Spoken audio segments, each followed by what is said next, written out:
6월 21일 화요일입니다. 오늘 아침 신문은 어떤 소식을 다뤘는지 짚어보겠습니다. 이현웅 아나운서가 주요 내용 정리해왔습니다. 어서 오세요. 안녕하십니까. 네, 드디어 오늘입니다. 첫 번째 기사 살펴보도록 하겠습니다. 네, 드디어 오늘이죠. 이 누리호가 오늘 오후에 발사 예정을 앞두고 있습니다. 이제 점검을 마치고 기립까지 마친 상태인데 네. 오늘 오후 2시 반 정도에 이제 발사 시간을 발표한다고 해요. 전해주시죠. 네, 그렇습니다.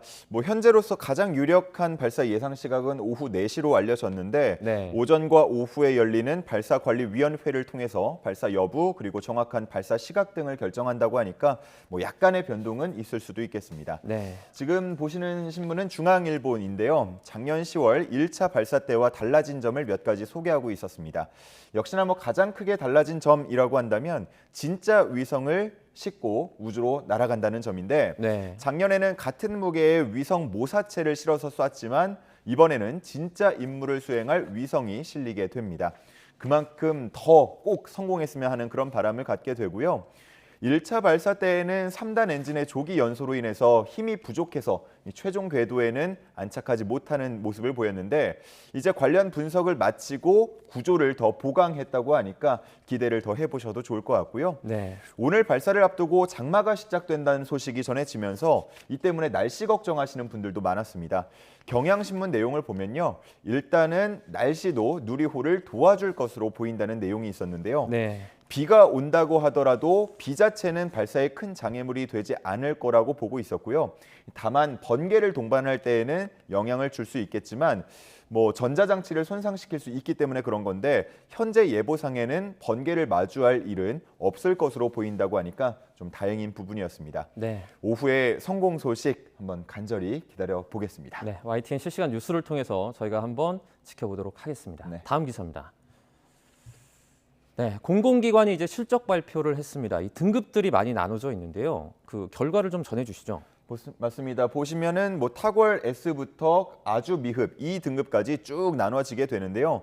최상위인 탁월 등급을 받은 한국동서발전부터 최하위 아주 미흡 등급을 받은 코레일, 우체국 물류지원단, 한국해양교통안전공단까지 쭉 나와 있습니다. 네. 총 130개 기관을 대상으로 했고요. 미흡 이하, 그러니까 D등급 이하를 받은 기관은 총 18곳이었습니다. 네. 우리 시청자분들께서 좀 익숙해할 만한 기관들을 몇 가지 살펴보면 한국전력과 강원랜드, 보통인 C등급을 받았고요. 또 LH죠. 한국토지주택공사와 한국마사회 등은 미흡인 D등급을 받았습니다. 네. 이렇게 등급을 매년 나누게 되고요. D등급 이하, 그러니까 이른바 낙제점이라고 부르는 기관들은 성과급을 받을 수가 없습니다. 기재부는 좋은 성과를 받았다고 해도 지난해 순손실을 기록한 21개 공공기관에 대해서는 성과급 자율 반납을 권고하기도 했는데요.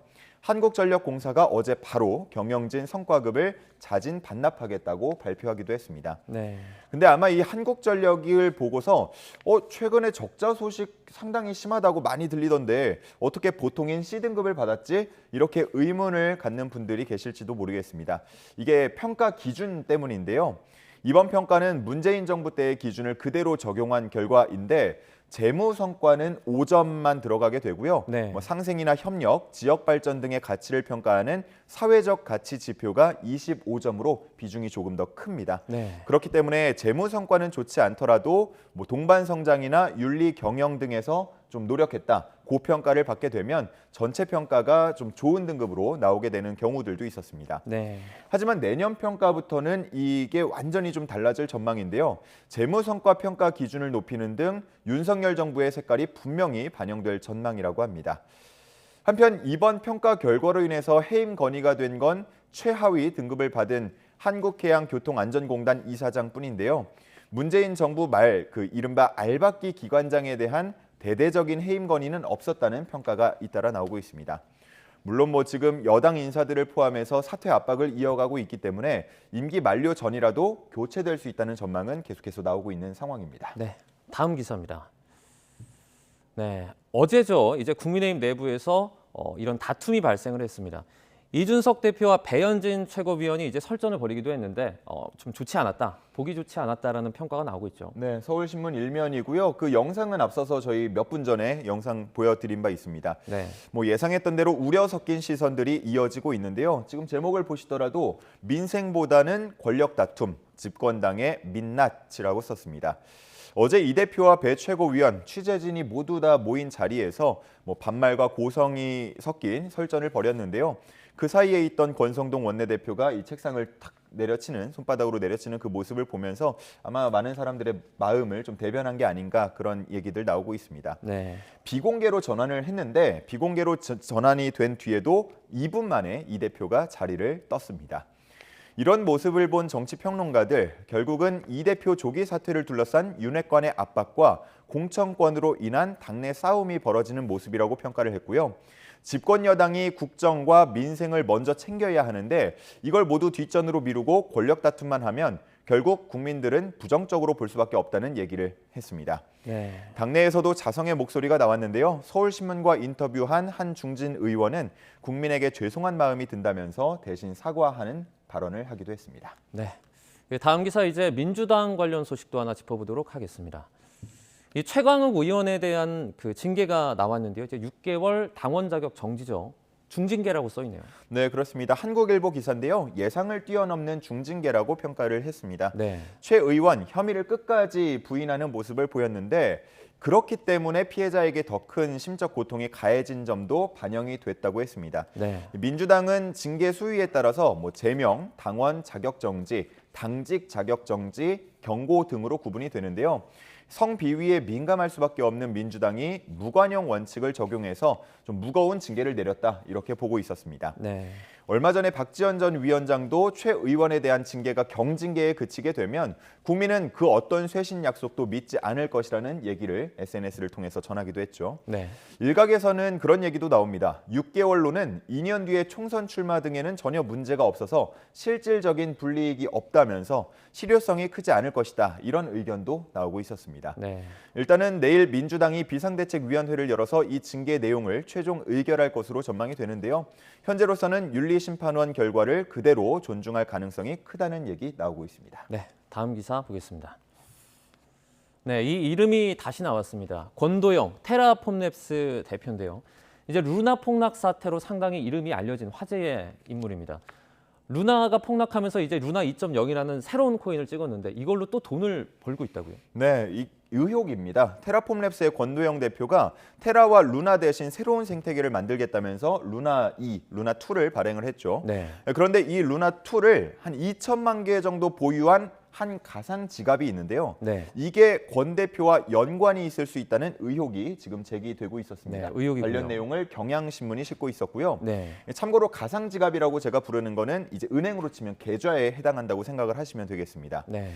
이 가상 지갑이 권 대표의 소유 또는 권 대표와 밀접한 관련이 있다고 의혹을 제기하는 이유는 크게 두 가지인데요. 이 지갑의 과거 거래 내역을 보면 무언가의 정황이 드러나기 때문입니다. 네. 2020년에는 테라폼랩스가 자사 공식 지갑이라고 인정한 가상 지갑으로부터 루나를 2,030만 개 받은 적이 있었고요. 네. 2021년에는 작성자가 권 대표라고 나와 있는 한 제안서를 의사결정기구에 올리기 위해서 루나를 사용한 내역이 있었습니다. 네. 그렇기 때문에 이런 의혹이 나오고 있는데 이 의혹이 사실이라면요. 권 대표는 약 2천만 개의 루나 2.0 코인을 이용해서 지금도 돈을 벌 수 있다고 합니다. 네. 예치해 두기만 해도 이자가 나오는 이른바 스테이킹 시스템을 통해서 한 달에 약 4억 원에 해당하는 루나2를 이자로 받고 있는 겁니다. 이런 의혹에 대해서 경향신문이 확인을 하고자 권 대표와 테라폼랩스 측에 연락을 시도했는데요. 답을 듣지는 못했다고 합니다. 네, 알겠습니다. 다음 기사입니다. 이제 코로나가 조금씩 풀려지면서 결혼식들이 많이 생겨나는 것 같아요. 그런데 요즘에 예비 부부들이 결혼식을 서두르고 있다고요. 예, 그렇습니다. 최근 저희가 고물가 이야기 정말 많이 전하지 않았습니까? 네. 결혼 관련된 물가도 마찬가지인가 봅니다. 네. 업계에서는 지금이 가장 싸다 이런 얘기까지 나오고 있다고 하는데요. 결혼을 하기 위해서 잡는 결혼식장의 대관료, 하객들을 대접할 식대, 또 결혼식장을 꾸밀 꽃 가격, 또 스드메라고 부르죠. 스튜디오, 드레스, 메이크업까지 뭐 하나 오르지 않는 것이 없는 상황이라고 합니다. 한겨레 신문 기사 처음에는 한 예비 신부의 사례가 나와 있는데요. 네. 코로나 때 한 차례 미뤘던 결혼식을 똑같은 곳에서 같은 조건으로 진행을 하려고 다시 문의를 하니까 이전에 받았던 견적보다 990만 원 더 높게 책정이 됐다고 합니다. 네. 뭐 그렇지 않아도 결혼을 하려고 하면은 큰 돈이 들어가게 되는데 같은 조건에 돈을 더 내는 셈이 됐으니까 정말 한숨이 푹 나올 만도 합니다. 업계에서는 앞으로 가격이 더 오를 거라는 전망을 계속해서 내놓으면서 네. 일종의 좀 불안감을 자극하는 그런 모습도 보인다고 하는데 이 결혼을 하려는 사람들은 1년, 2년 미루는 게 쉽지 않지 않습니까? 그렇죠. 그리고 물가가 진짜로 더 오를 수도 있다라는 생각이 들기 때문에 지금 상당히 난감한 상황이라고 하고요. 네. 뭐 영업 멘트일 수도 있겠지만 최근 흐름만 보면은 정말 무시할 수 없는 것도 사실입니다. 네. 그런데다가 결혼을 하게 되면 또 신혼여행도 떠나야 하는데 최근에 항공요금 부담 커진다는 얘기 저희 또 전하지 않았습니까? 네. 뭐 그러다 보니까 신혼여행을 뒤로 미루는 그런 경우들도 많다고 합니다. 네. 이런 기사 접하고 나니까 아마 뭐 결혼식 갈 때 축의금 고민들 다들 많이 하실 텐데 더 고민이 깊어질 것 같습니다. 네. 지금이 가장 싸다는 말이 가장 기억에 남습니다. 마지막 기사 보겠습니다. 네, 우리 시간으로 이제 오늘 새벽이죠. 황선우 선수가 세계 선수권 자유형에서 은메달을 차지를 했습니다. 네. 그런데 또 그 우리 선수 말고도 주목할 만한 그 선수들이 있다고요? 네, 그렇습니다. 여러 선수들이 지금 집중이 되고 있는데 그중에서 두 선수를 소개를 드리겠습니다. 조선일보에 실려 있었고요. 니콜라스 산투스라는 선수, 지금 화면에서 이제 왼쪽에 나와 있는 사진의 선수입니다. 브라질 국적이고요. 이번에 남자 저병 50m에서 은메달을 딴 선수입니다. 이 선수가 주목을 받는 건 나이 때문인데요. 1980년생이고요. 네. 만 42세 나이로 은메달 리스트가 됐습니다. 네. 이 산토스 선수가 처음 대회에 나온 거는 2001년이었는데 이때부터 꽤 오랜 기간 동안 메달과는 인연을 맺지 못했고요. 그러다가 2015년 남자 저병 50m에서 은메달을 따면서 점차 성과를 거두기 시작했습니다. 네. 이후로는 2017년, 2019년 그리고 이번 대회까지 세계 선수권 대회에서 늘 입상을 하고 있는데요. 최고령 메달리스트 기록을 경신해 나가고 있다고 합니다. 네. 아무래도 50m다 보니까 좀 폭발적으로 에너지를 쏟아붓는 그런 모습이었고요. 두 번째로 나온 지금 화면에는 왼쪽에 나와 있는데 레아 헤이스 선수입니다. 미국 국적이고요. 여자 200m 개인 혼영 경기에서 동메달을 딴 선수입니다. 네. 이 선수가 주목을 받는 건 지금 사진에서도 나와 있지만 머리를 모두 다 밀고 수영모를 쓰지 않고 대회에 나서고 있기 때문인데요. 남자 선수 중에는 그동안 간혹 민머리 선수가 있었지만 여성 선수 중에서는 거의 없었기 때문에 더 주목을 받고 있는 상황입니다. 네. 근데 이 선수가 어렸을 때부터 자가 면역 질환 때문에 머리가 계속해서 빠졌다고 합니다. 학교를 다닐 때에는 부끄러워서 가발을 쓰고 다닌 적도 있다고 하는데 수영을 시작하면서부터는 자신의 민머리도 전혀 문제가 되지 않고 당당히 드러냈다고 합니다. 네. 16살 나이인데요. 미래가 기대되는 선수입니다. 현재 다음 목표는 파리 올림픽 출전이라고 하니까 잘하면 2024년 파리 올림픽 무대에서 다시 볼 수 있을지도 모르겠습니다. 네. 알겠습니다. 오늘 여기까지 듣겠습니다. 굿모닝 브리핑이었습니다. 고맙습니다. 감사합니다.